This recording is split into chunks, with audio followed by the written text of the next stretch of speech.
How do we master the game of raising capital for real estate investments with mindset? Well, in this episode, we're going to dive deep with John Casmon, who is a phenomenal marketer, phenomenal capital raiser. And we're going to walk through the 6 C's, the 6 steps, pieces that go into every capital raise that's going to set you up for success. You're not going to want to miss this episode. Let's get to it. This is the Investor Mindset Podcast, and I'm Steven Pesavento. And for as long as I can remember, I've been obsessed with understanding how we can think better, how we can be better, and how we can do better. And each episode, we explore lessons on motivation and mindset from the most successful real estate investors and entrepreneurs in the nation. All right, guys, welcome back to the Investor Mindset Podcast. I'm excited, as I always am, because today I have John Casmon in the studio. How you doing today, John? I'm doing excellent, Steven. Thank you for having me on today. That is what I like to hear. And he is a podcast veteran, over 100 episodes, and founder of the Casmon Capital Group, who's helped families invested over $90 million in multifamily apartments to create generational wealth and impact. And he hosts the Target Market Insights podcast and is the co-founder of the Midwest Real Estate Networking Summit. You know, he's worked in corporate America, Fortune 500 companies, including General Motors and MillerCoors.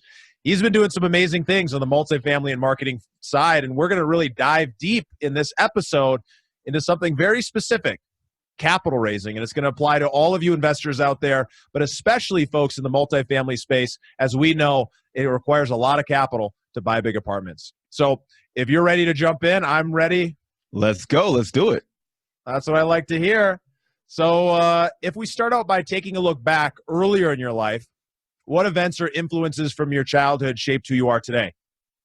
Well, I will say growing up, money was always a bit scarce. We were kind of lower economic, right? And, it was always a challenge getting money for things that may be basic for most people. So a field trip, for instance, might cost $10 to get a field trip, but I always felt pressure because I knew my mom didn't have it. So I think just those kind of things in regards to money kind of shaped the way I viewed money, mostly in a sense of I didn't want to continue to have those experiences and those feelings with money as I grew up.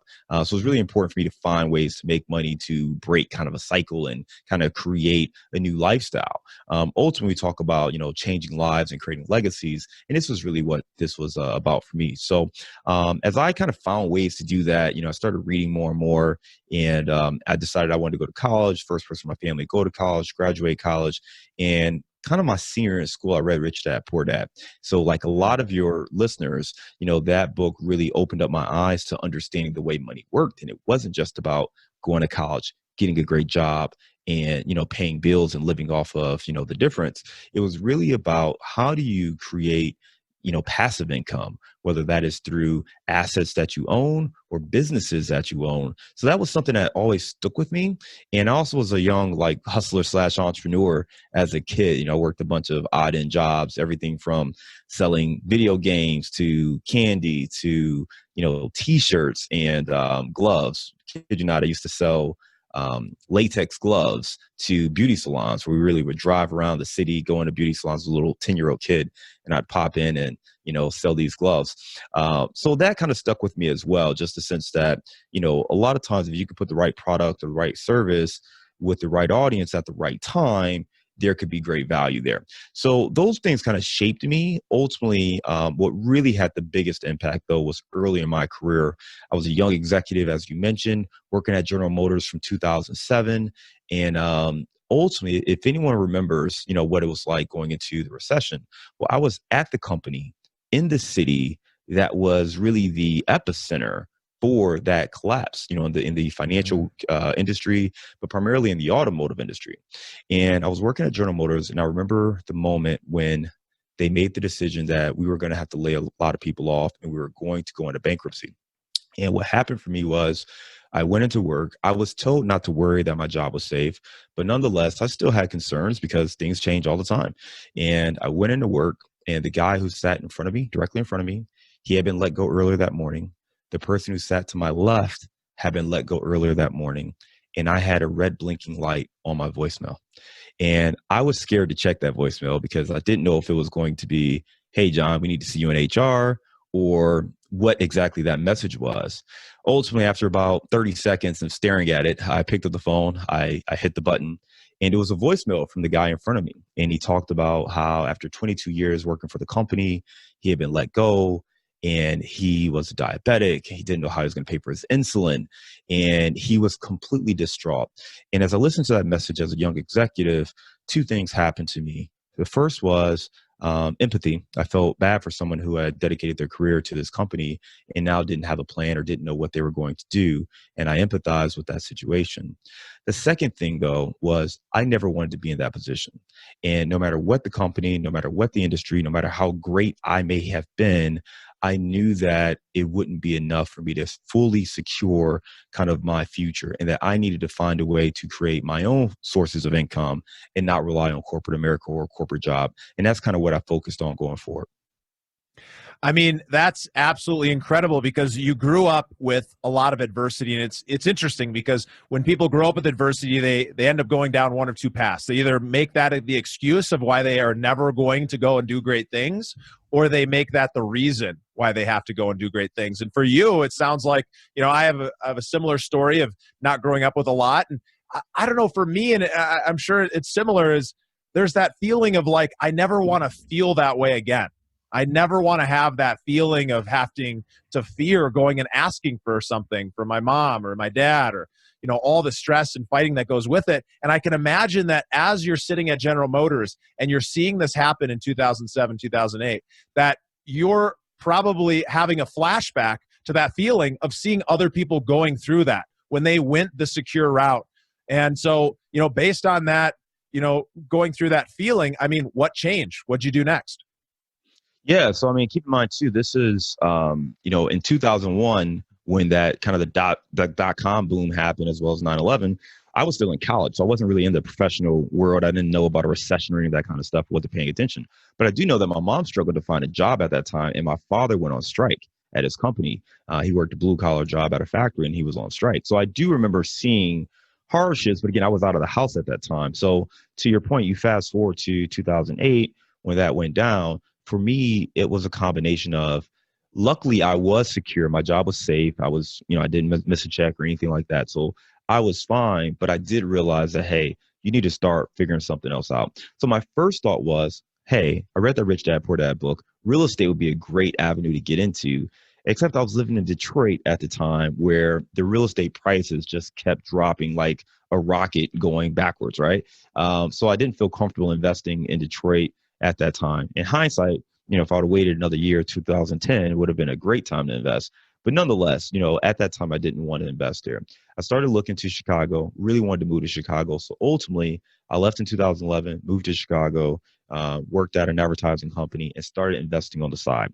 So I bought a 2-unit building. I lived in one unit, rented out the other. Many people may know this as a house hack.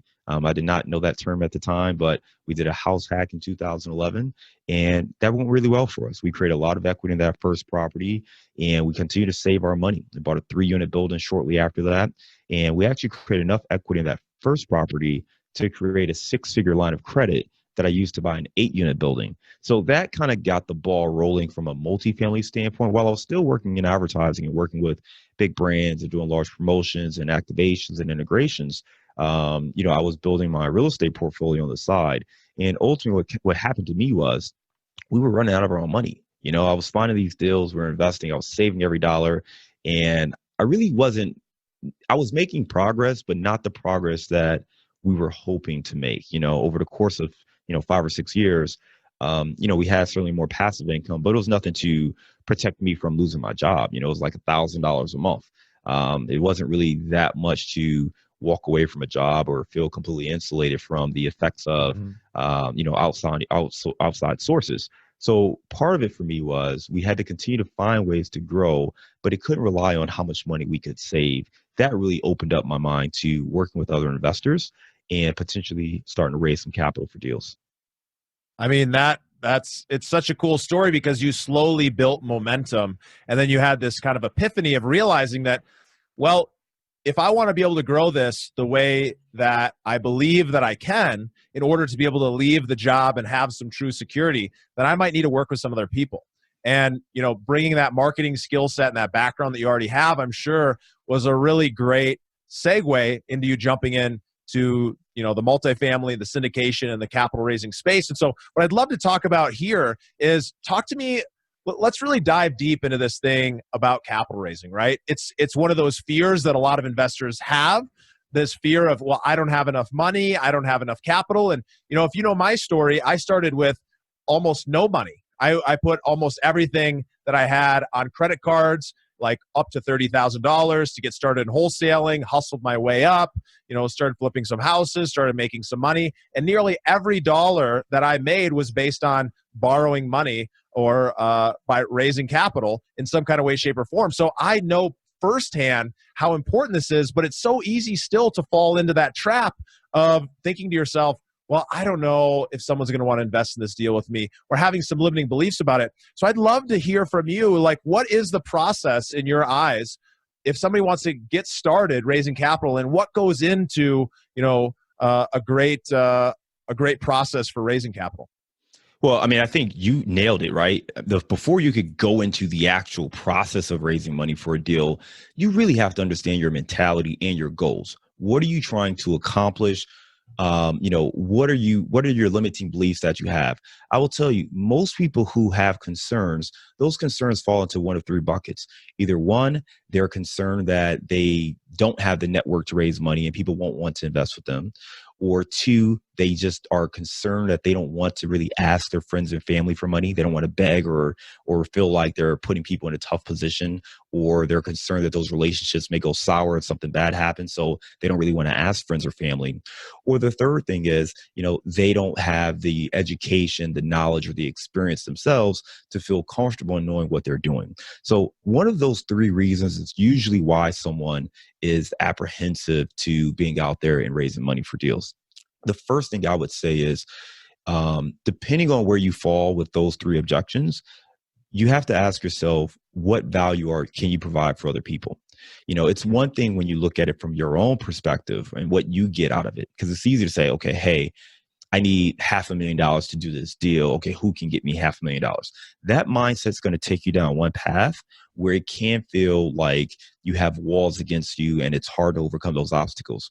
Versus, hey, we have cash flowing assets that have phenomenal tax benefits that can help diversify assets. Who can we go talk to who would have interest in a product like this or investing in something like this? If you're focusing on serving other people versus what you get out of it, then it makes it much easier to go in and just present an opportunity.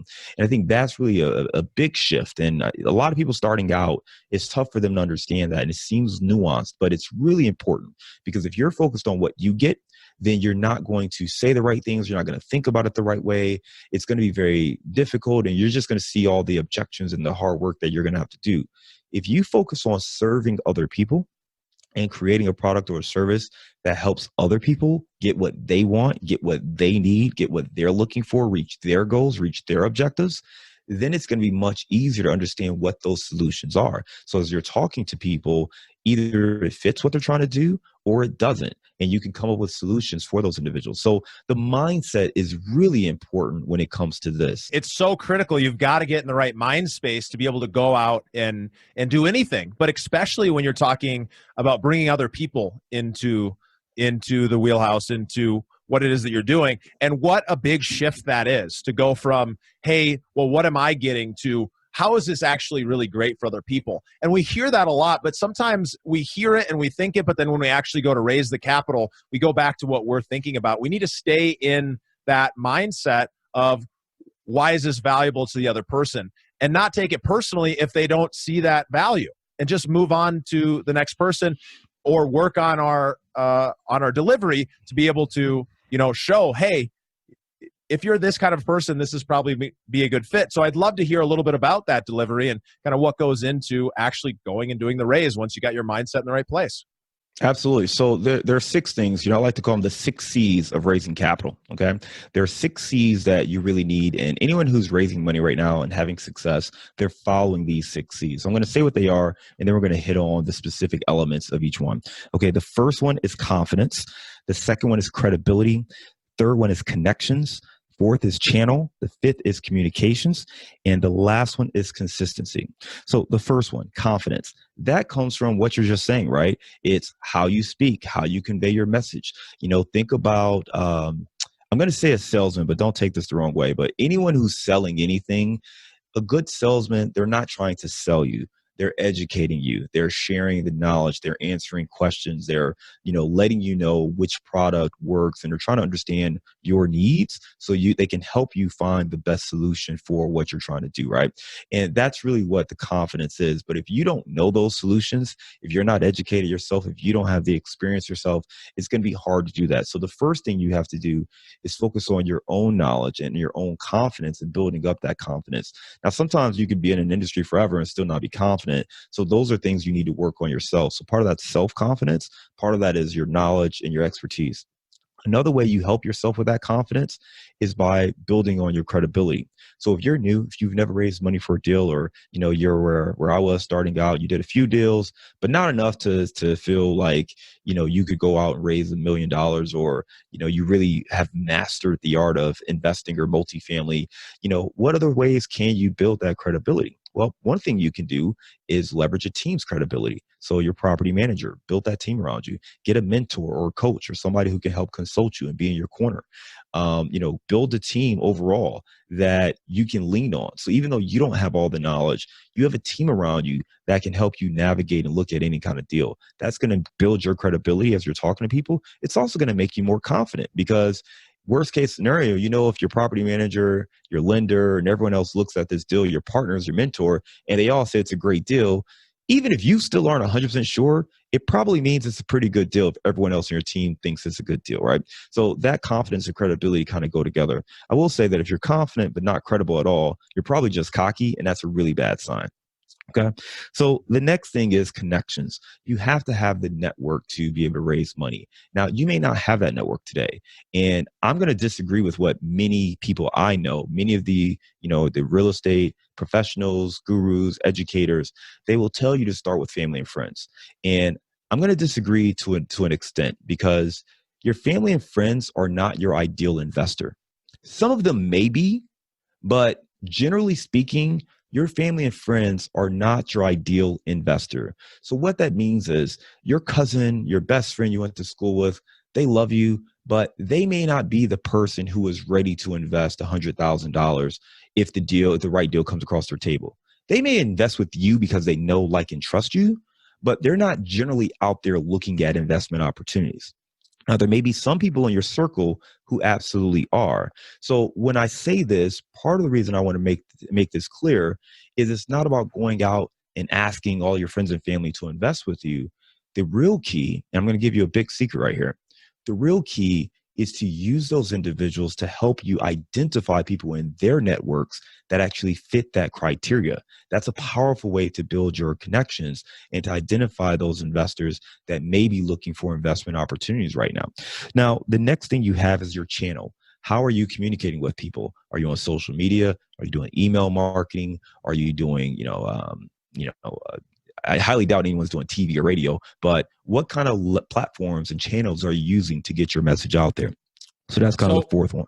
Yeah. So that's huge. I mean, right, guys? I hope that you can see that there's a set process here that you can follow by getting these ideas right in your head first before you head out the door, right? If you can get your confidence and credibility in line, they both play together. And then when you start understanding that is going to lead you to being able to build a great network through those connections. And then obviously, how are you going to be able to communicate to those people? Well, what channel are you going to be able to use? These all build upon each other, and it's fairly simple. That doesn't mean that it's easy to do, but that means that it's something that you can definitely go out and do yourself.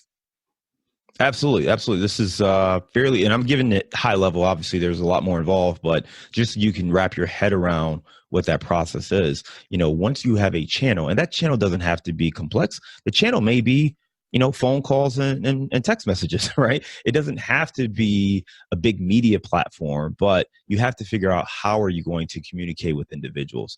The next piece is the communication itself. What's the message? So what are you going to say to them?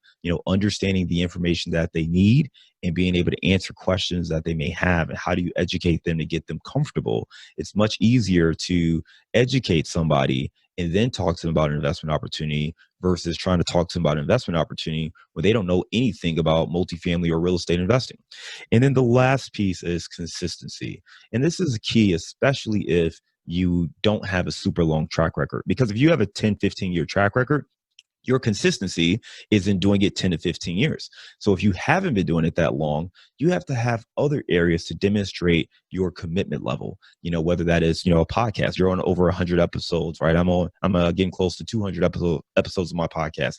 And it's not just the number of podcast episodes, but you can go back and look and see when were they published. Had they done this consistently each week over the last year? If you're writing a blog, if you're sending out emails, whatever the case may be, people want to know that you are seriously committed to what you're presenting. And if you do something over a period of time, that longevity and that consistency is just going to make it easier for you to, drive those connections, connect with people, and build your own credibility and confidence as well. So they all kind of work together in some ways, but I think those 6 elements, the confidence, credibility, connections, the channel, the communications, and consistency, those 6 elements are really key to raising big capital.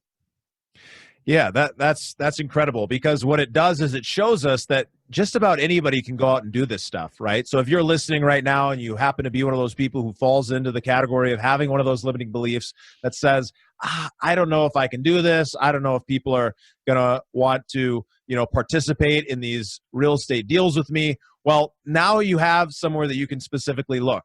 You can go and focus on these 6 C's and improve in those. And so I want to kind of dive in for a second here with the time that we have left to talk a little bit about what some of that messaging is and what are some of the channels that you use yourself. Because I imagine as you've shifted, when you first got started, you probably were using one set of messaging. And now that you've been doing it for a while, you're probably using a different set. And so I'd love to hear what's the difference between, when you just were getting started and what you'd recommend versus somebody who's been doing this for a while and has been consistent in their channels. Well, I think one of the biggest things too, starting out, is that you're still very nervous about your own credibility and capabilities. And that's just true. It's human nature, and that's just a natural thing. But the reality is that most people care about themselves. They want to know about you for sure, but they really care about themselves more. So as you're talking to people, the message should really be about how what you're doing can serve and benefit them. And I would say starting out, that was kind of a dance to figure out, okay, how much do I spend, demonstrating my credibility, improving my value and my worth versus truly just educating them on how they benefit, and again, especially when you're talking to people that you have a close relationship with, it's easier just to focus on them. You certainly need to talk about your credibility and highlight that. And if you don't have experience doing multifamily, for instance, like, I had a small multifamily portfolio, but I did have a strong business success. And most of the people knew me from the business success, the marketing success, the different accolades that I achieved from that perspective. So I leaned on that more. And I would say the same thing. When you talk about that credibility, you want to lean on whatever credibility you actually have, as long as it's transferable, and then supplement whatever weaknesses or gaps you may have with other folks on the team. So your message really should be focused on what they want more than anything else, what the benefits are. Highlight your skill set, highlight your team that you're doing, and then pivot. And I would say, I think starting out, we probably leaned a little more heavily on what we were doing. And what would be a much better thing to do for your listeners is focus on the value that you can provide for your audience. And then just, you have your lines and have your messages and your proof points that justify why you're the right person to help them do that. Well, that's some really powerful stuff. And how do we go about educating people on this stuff? And what kind of information should we be sharing with folks to educate them on some of the benefits of what it is that we're really offering? Well, I mean, there are a lot of different ways to do it, right? There are different platforms all out there. What I would tell you is, just to make sure people understand, there's podcasting like we're doing right now. There's blogging, which is a big platform. A lot of people love social media and posting on Facebook and Instagram and Twitter and YouTube videos and things like that. And email marketing is huge. I really love email marketing. So those are different ways to convey your message. Webinars are starting to become more and more popular as well. So creating these webinars. So those things are becoming more and more popular, and those are big ways of doing it. The key though is you have to build an audience. So those are the channels. Those are the channels. The audience on. That's right. Those are the channels that you want to build your audience and communicate your message once you kind of have that. As far as the things that you want to say to those audience, you need to understand what they need to learn. And this really comes down to who your, I call them an avatar, but who your investor target is, or your investor avatar. Are they current investors? Are they current real estate professionals? Are they doctors? Are they engineers? What exactly do they do? What knowledge do they have? What are the gaps? What's going to prevent them from making a decision? So you have to really understand where they're at, because you don't want to stay so high level that you're not really adding value to them. If I just talk about, how to determine what an NOI is, a net operating income, that may not be enough for someone who is really, they've already invested in a syndication, right? So maybe they're trying to understand how I look at deals and how much money in reserves I put, or my perspective on, bridge loans versus agency debt. So, it kind of depends on your audience. And for someone new, they're like, what's a bridge loan? So you have to understand where your audience is and kind of pull them down the funnel. And I would say a great thing to do is you create different tiers of messaging based on that. Someone really brand new, someone who, is really learning about multifamily for the first time, you can start educating them about the high level ins and outs of multifamily. And then as they get more and more comfortable, you can start to transition them into the more advanced terminology or theories or strategies, things like that. The point though, the biggest thing with all of the messaging is to educate and inform, but then also to position yourself as the subject matter expert. If you do those two things, you'll be successful. You just want to make sure you're not going over people's heads or not providing real value to them if you're not educating and informing them. So sometimes when you write, you may want to write to the point where it's kind of tiered, even in one message, where maybe the top piece of the message is very introductory. So that person who doesn't know a lot of, like, go back to NOI, that could be, NOI for those listening, or it's all of the income minus all of the expenses is the net operating income. Okay. So that right there might be a piece that we write. If we were to do a blog or a podcast or something like that, we might talk about NOI. But then for a more sophisticated investor, someone who's more seasoned, we may talk about ways to optimize NOI and get into some of the advanced strategies we use to optimize NOI, all in one piece of content. So for that new investor who doesn't even know what NOI is, I can educate them, but they can still follow the rest of it. And we would break down the strategies in ways that they would understand how we're looking at our strategies to optimize the net operating income, which ultimately means more money for our investors, right? So you can tier it depending on how you want to write it. But I would say you definitely want to keep thinking about the user, your audience, and where they're at on their scale of knowledge.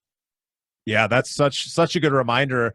And talk to me a little bit about, how do you actually come up with this, the right avatar, the right person to go after when you're talking about raising capital? Because what I hear from a lot of folks is, well, my network is X type of people, or I know a few people who are in this type of business, or I know real estate investors, and therefore that's the only people I'm thinking about raising capital from. But there's probably a best practice on coming up with who's the right avatar, even if they're not the people you're serving right now. And how would you go about that from a marketing perspective? Yes, I mean, this is something we deal with in marketing for years. For all of my clients, we always have basically two customer profiles. We have who our ideal target market is. That's who we're marketing to. And then we actually have our buyers, or who is actually purchasing the product. I'll use my time in beer as a great example. So when I worked on beer, typically you're going after a younger drinker, younger being a legal age drinking, but say 21 to 35 years old, especially 21 to 27, right? That person who's still figuring out which brand of preference they're going to have. Are they a Miller Lite drinker? Are they a Budweiser drinker? Are they, a craft beer drinker? We're trying to figure out who that individual is, right? So that would be our targeting avatar. So let's say a 25-year-old graduated from college a couple of years ago, maybe has a roommate, loves sports, working in their career. So mindset-wise, that's our target. So we're creating our communications with that person in mind, okay? So when I sit down and I write a piece of creative, or I'm writing an article or anything like that, I'm writing with that person in mind. Now, if you actually look at who the buyer is like a 45-year-old, guy in the middle of, Iowa or something like that. Not the cool, hip, young, drinker in the middle of New York or Chicago that we have in our avatar. It's actually just like 45-year-old guy just likes to drink a 6-pack on the weekend while he's sitting on his couch, right? Way less intriguing from a marketing standpoint, but that's actually who is buying. So we're always trying to find ways to, attract that younger person. So you take that overall marketing philosophy and you kind of bring it down, because ultimately who your investor is going to depend on who they just decide to invest, right? You can write whatever you want to write as far as your avatar. If you say, hey, I want 35-year-old doctors, great, but you're not going to turn away a 55-year-old engineer, right? I mean, it's not how it works.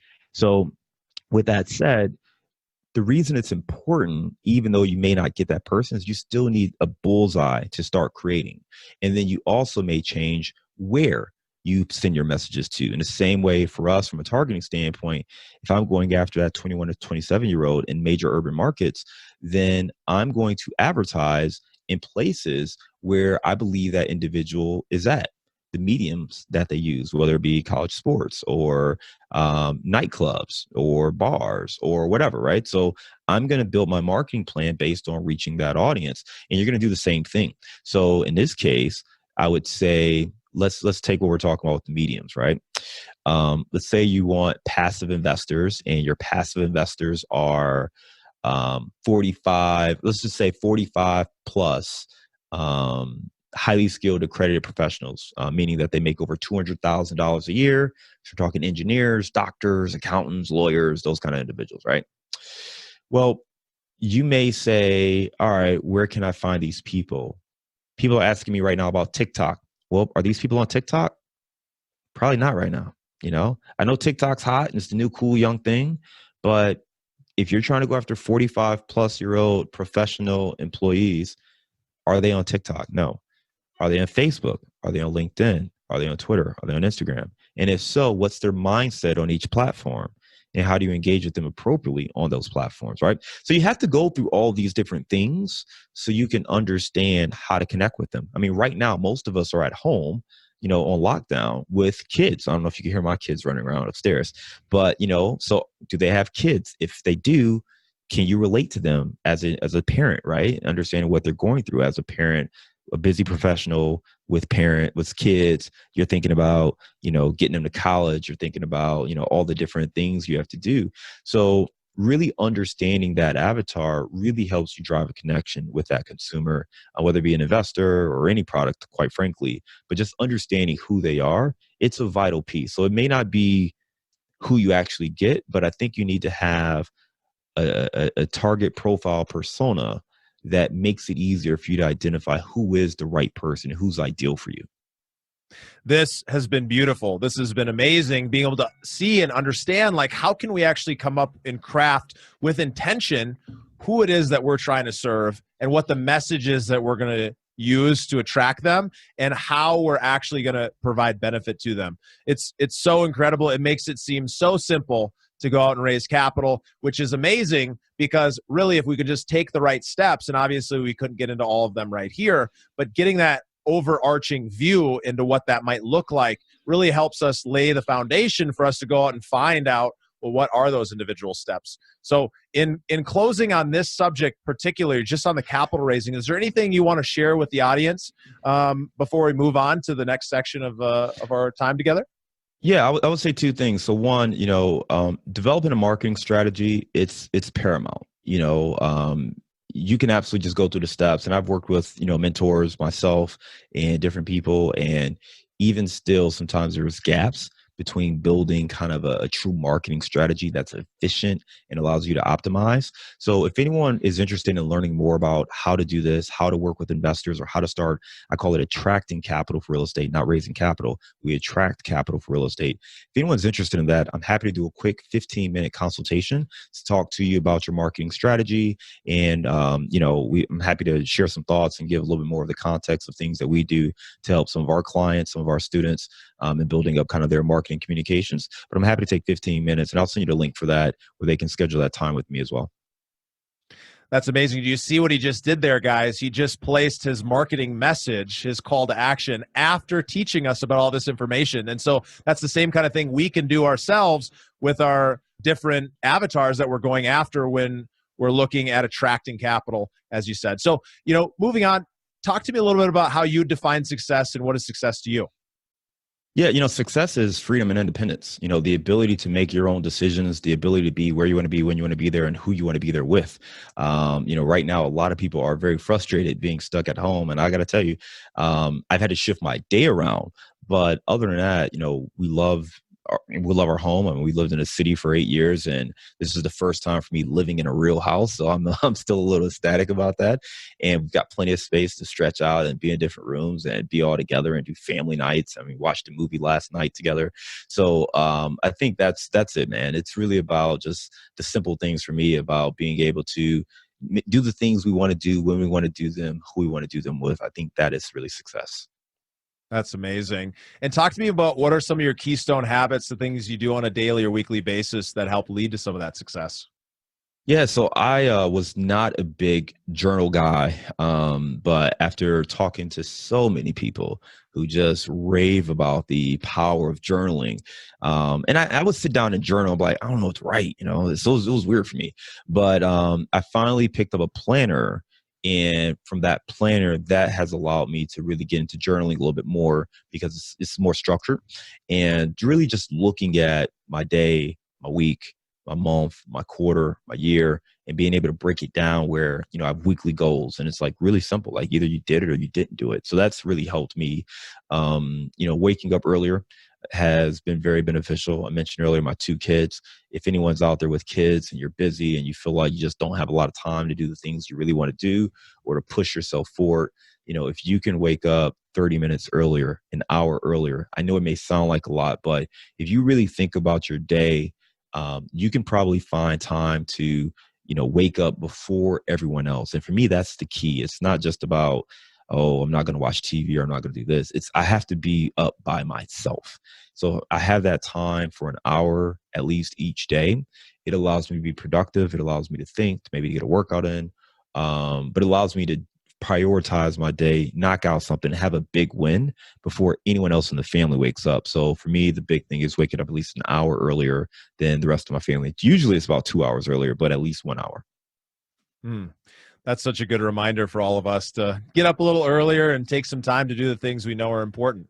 So we've made it to the growth rapid fire round, where the questions are quick, but the answers don't need to be. Tell me, what's a book that's impacted your life the most, or one you're excited about right now? I just read Relentless by Tim S. Grover, and really great book. I've been reading a lot of different books, but Tim S. Grover's book has been really good. It just gets into the mindset. There's three types of people that he calls out: a cooler, a closer, and a cleaner. And the cleaner is kind of that, Michael Jordan, Kobe Bryant type mentality, where they really don't care what you think about them. They just get it done. And it was just really interesting because, it gets into what it takes to be truly great from a mindset perspective.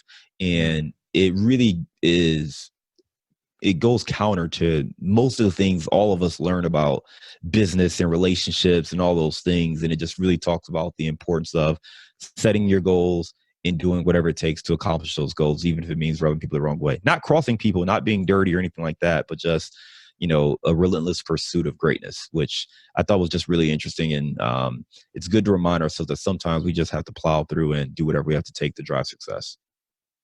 Amen. What a great reminder. And so, inspiration, what impacts have mentors made in your life, and how do you look at going out and finding great mentors? Listen, I'm a huge believer in mentorship. I was fairly successful in my own corporate career, and I hired a mentor in real estate primarily because I was concerned that I might mess up somebody else's money. I felt like I knew what I was doing. I was probably 85, 90% confident, but that last 10 to 15%, for me, once we started to expand and work with other people, I just thought it was critical, and I owed it to myself and I owed it to all of my potential investors to do everything in my power to create an era of success where, we could have everything we needed to move forward. So mentorship is huge. My mentor has been very helpful for us to grow over the years. We've mentored a lot of different people as well, and it's been amazing watching them grow and blossom and attract capital for their deals and grow on to build their portfolios. And mentorship is just a key element of moving yourself forward. And I would say this is the one area where if I could go back, I probably would double or triple down my investment in mentorship, just because people can help you identify challenges or opportunities that maybe you don't see. There are things that we all have. We all have unique talents. We all have unique abilities, our own unique story. And if we can find ways to tell our stories and to convey our message with people and to double down and push those things, we can have success much sooner. But, if you want to do it all by yourself and bootstrap it, you can. It's just going to be a longer road. And ultimately, you have to look at everything as an investment. So it's not about what it costs. It's about the investment and the return on the investment. So if you're looking at a mentorship or a mastermind or any type of thing to continue to push yourself forward, think about it as an investment. What am I going to have to put into this, both financially and other resources, my time? What other commitments am I going to have to make here and sacrifices? And what am I going to get out of it? What am I going to get back? And if you love the returns that you're going to get and that outweighs the investment, then you should look to move forward with that. Such a good reminder for all of us. It's in times like this that it's even more important to have mentorship to be able to fight through any battle and make it through any storm. And so finally, finishing on this purpose, what drives you to live your best life every day? Legacy, man. So the biggest thing is, we talked about my childhood, right? Growing up and not knowing if I was going to have $10 to go on a field trip and having to call my uncles and see who would let me borrow it. When you think about death, let's just go real morbid for a second. When we're dead, what will people say about us? What impact will we actually have on those that we love? And I don't just mean immediate family. My kids will probably be fine, right? But what about my extended family? What about my community? What about the causes that I'm passionate about? What kind of impact will I have there? So when you think about what you want to create, for me, it's all about legacy. It's all about being able to make an impact on these things that I'm concerned with, that I care about.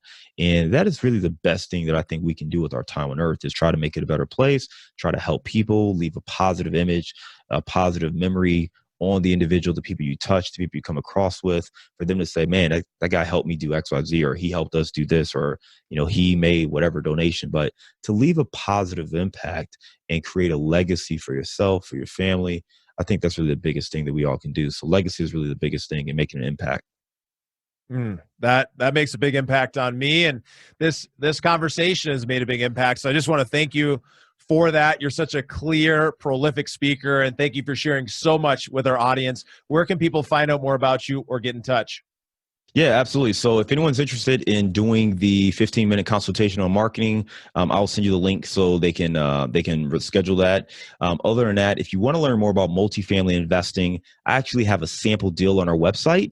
It's another great way to understand the way we think about real estate, multifamily, and deals, and what you may want to convey to a potential investor. Or for passive investors, if you want to see what a sample deal looks like, so you can start to understand the questions you would want to ask, or what kind of returns you should be expecting and things like that, it's a great resource for both groups. So you can check that out at casmoncapital.com/sample deal.